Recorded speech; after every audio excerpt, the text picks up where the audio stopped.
Dr. Goswami was a very, very, very rich person, a very erudite scholar, a double MRCP. He was one of the most renowned physicians of Northeast.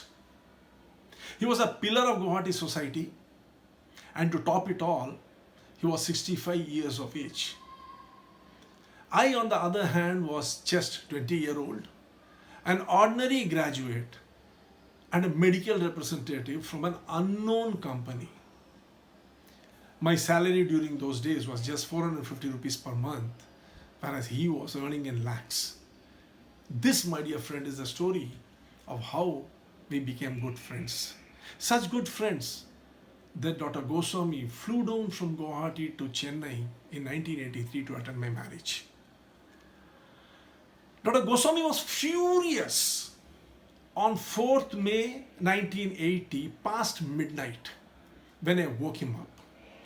It was beyond his comprehension that a medical representative could wake up a doctor of his stature in the middle of the night. Dr. Goswami was one of the few doctors whom I had happened to meet on my first day as a medical representative. On that day, he had made it very clear to me that he will never prescribe my product because I represented a local company and he prescribed only multinational companies. It was 6 months hence. During all this period, every month I used to visit him twice. And in all those visits, he was dignified, silent, and very dismissive. He ignored me totally as though I did not exist in his world. That day too, I landed in his chamber at 5 o'clock in the evening as usual. But today was different. I was hoping that I would get an early appointment because I had to leave for Agartala the next day. There were no patients waiting, so he called me in. I visited him and left. I left for Guwahati Club Chariali to meet the chemist, which was the standard ritual which I used to follow.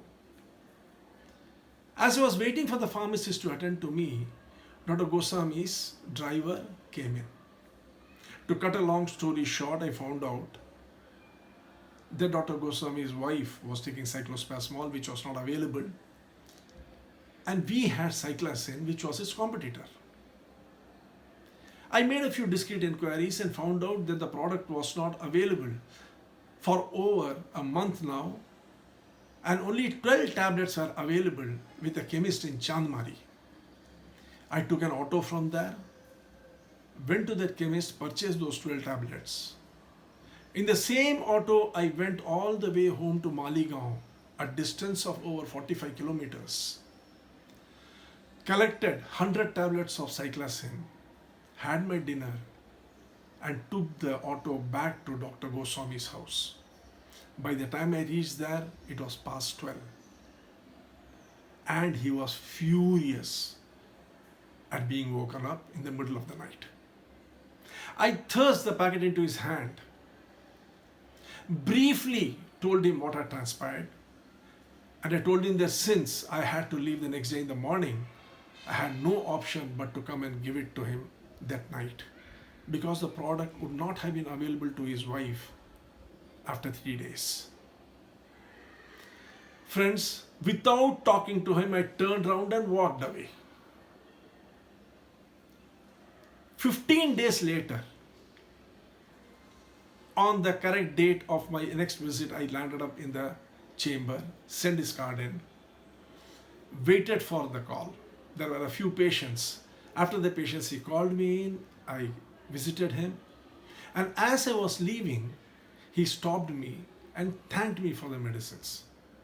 I smiled at him, told him that in case cyclospasmol continues to be not available, I will come and give him the samples, turned around and went away.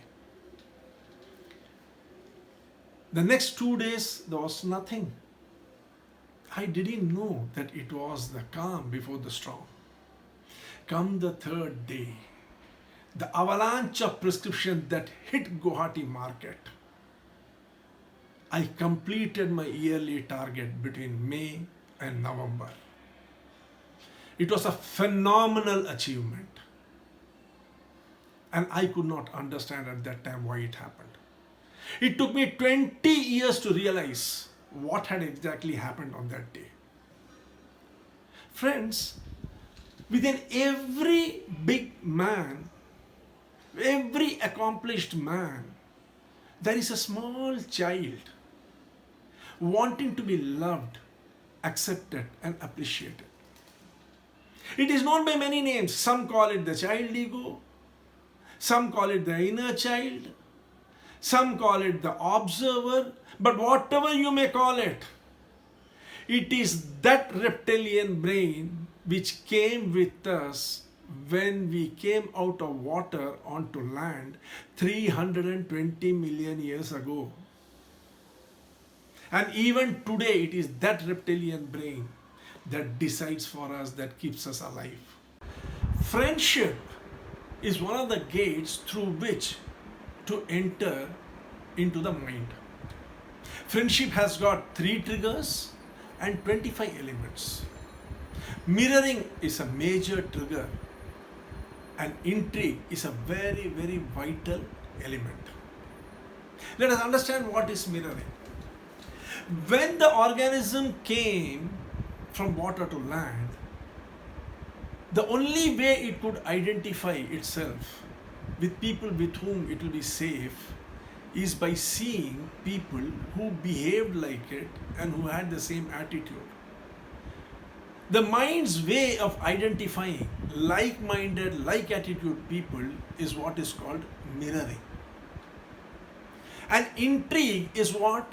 When you see someone, you try to understand that person. That is intrigue. That is the way you analyze what the person is and identify whether he is a like-minded person or not.